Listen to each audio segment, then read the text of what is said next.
Assalamualaikum warahmatullahi wabarakatuh. Sedikit saya ingin menjelaskan tentang negosiasi bisnis ataupun negosiasi dan advokasi bisnis. Apa itu yang dimaksud dengan negosiasi? Negosiasi adalah perundingan, negosiasi upaya untuk mengatasi peradaban ataupun perbedaan pendapat antara kedua belah pihak. Negosiasi yang baik dan efektif, negosiasi yang berdasarkan data real, akurat dan faktual. Jadi advokasi bisnis proses menyatukan dua belah pihak yang berada di posisi untuk suatu kesepakatan. Negosiasi mencangkup pembicaraan, tawar-menawar, diskusi, pertukaran, kompromi, perundingan, perdebatan, positioning. Yang perlu diketahui tentang negosiasi, apa yang Anda inginkan tentang negosiasi yang kita nego, konsensus yang ingin Anda buat, dan alternatif yang Anda miliki. Pihak yang kedua, pihak yang Anda hadapi, apa yang ingin Anda katakan. Itu yang termasuk dengan negosiasi. Kapan negosiasi dibutuhkan? Nah, di sini timbul pertanyaan dari beberapa yang sudah kita sampaikan tadi ataupun kita jelaskan sedikit atau kita baca. Kapan negosiasi itu dibutuhkan? Nah, negosiasi dibutuhkan di saat peluang berkompromi dan perbedaan solusi, pertentangan kepentingan. Disitulah kita mulai menawarkan ataupun bernegosiasi yang kita keluarkan. Nah, manfaat negosiasi. Nah, jadi di sini ada manfaatnya. Setelah kita bernegosiasi, ada manfaat setelah kita bernegosiasi tercapai tujuan. Nah, dibalik manfaatnya itu ada dibalik dibutuhkannya negosiasi, di situ ada manfaatnya. Memiliki otoritas lebih besar, menjalin hubungan yang lebih besar, menjalin hubungan baik, mencegah dan menyelesaikan konflik. Nah, setelah itu negosiasi yang sukses. Nah, di sini juga ada negosiasi yang sukses. Negosiasi yang sukses itu melibatkan komunikasi efektif antara dua belah pihak. Setiap pihak mengembangkan pemahaman. Di sini kita mengembangkan pemahaman di saat kita bernegosiasi, dan di situ itulah yang dinamakan dengan negosiasi sukses. Kedua belah pihak menerima hasil dengan baik.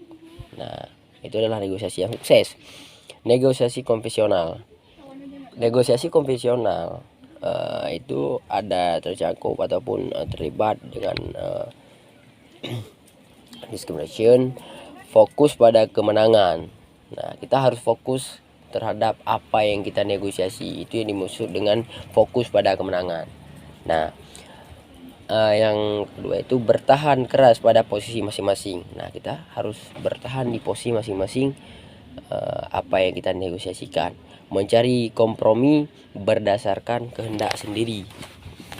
Nah, setelah itu ada model negosiasi konvensional.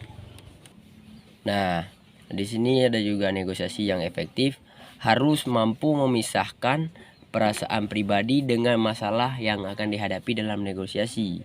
Jadi jangan pernah sampai nanti ada perdebatan antara kedua belah pihak yang ingin dinegosiasi, antara Anda dan pihak yang ingin Anda negosiasi, itu ada perdebatan pribadi, bukan tentang bisnis advokasi yang ingin kita negosiasikan.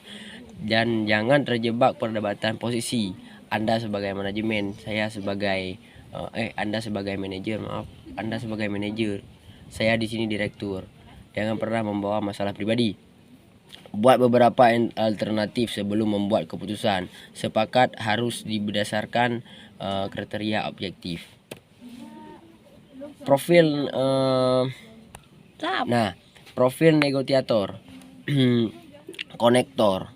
Nah, konektor ini ada beberapa poinnya, ada 3 poin, dan salah satunya berpenampilan tenang dengan penuh perhatian. Di saat kita bernegosiasi, nampakkanlah bahwasanya kita ini adalah tenang tidak ada kendala ataupun apapun yang kita hadapi. Yang kedua itu menjaga hubungan baik dan berbahasa tubuh jelas. Nah, di sini di saat kita bernegosiasi, kita harus menampakkan bahwasanya logat, nada, dan bahasa yang kita keluarkan ini adalah bahasa-bahasa intelektual, bukan bahasa bernegosiasi seperti orang-orang yang tidak paham apa yang akan dinegosiasikannya. Nah, tips berorganisasi dengan konektor. Anda harus terbuka, jujur. Tips berorganisasi. Nah, tips bernegosiasi dengan konektor. Anda harus terbuka, jujur, dan mengawali dengan pembicaraan kecil. Jangan langsung to the point. Anda sudah paham? Pahami kondisinya dulu. Jangan melakukan negosiasi langsung. Networker atau dalam bahasa kecilnya itu penjaring. Pembawaannya senang, heboh, dan damai. Tergantung perasaannya terhadap Anda. Tips berorganisasi dan no worker. Jelaskan apa manfaat negosiasi yang dilakukan untuk dirinya dan perusahaannya. Analyzer ataupun analisis. Menyukai keakuratan data, kerincian, tidak suka pertanyaan yang berputar-putar, tidak suka mengakhiri negosiasi dengan cepat. Tips negosiasi dengan analis. Siapkan dukungan data secara lengkap. Elemen-elemen sukses untuk berorganisasi. Waktu persiapan yang memadai, sasaran yang jelas, memahami pokok permasalahan, strategi rencana negosiasi yang jelas, teknik negosiasi, sikap saling menghormati, informasi lawan negosiasi, komunikasi yang efektif, positif, terbuka untuk bertukar ide, mau berkompromi. Perdebatan menjadi adalah negosiasi. Pikiran sesuatu yang mungkin, contohnya membuat asumsi dukungan data. Ketahuilah pikiran pihak lain, contohnya menggunakan bahasa yang tidak agresif. Keliru yang harus dihindari dalam bernegosiasi. Nah, saling mengandalkan kelebihan, saling mengandalkan kekuatan. Gagal mengenali kekuatan sendiri, mudah menyerah. Dan juga berpikir jangka, menghancurkan hubungan. Posisi yang dianggap segalanya itu hanya sementara, itu hanya dunia.